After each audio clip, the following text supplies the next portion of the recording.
Do you feel safe? You lock your door at night, check that all the windows are fastened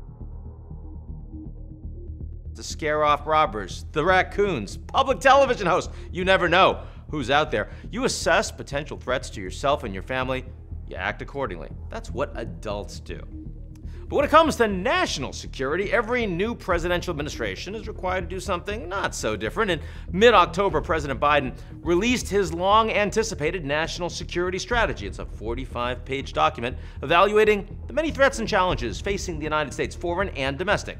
It's kind of like the new Taylor Swift album dropping, but for paranoid people.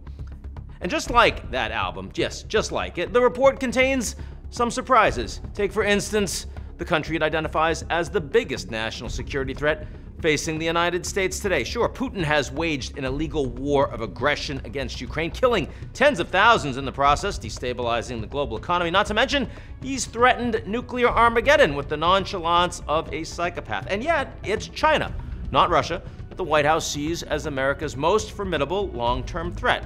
Here's National Security Advisor Jake Sullivan speaking about the report and using the abbreviation PRC for the People's Republic of China. They do that. The PRC's assertiveness at home and abroad is advancing an illiberal vision across economic, political, security, and technological realms in competition with the West. It is the only competitor with both the intent to reshape the international order and the growing capacity to do it.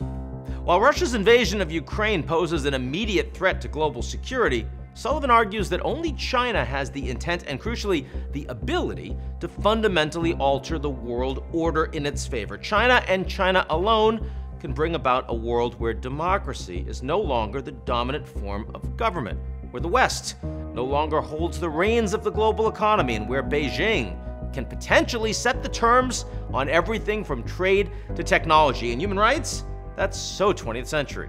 The coming struggle between autocracies and democracies is a recurring theme throughout the report, as are the transnational threats posed by climate change, food insecurity, and future pandemics. One critical distinction here from reports of past presidents, the notion that democracy at home must remain healthy for the United States to project strength abroad.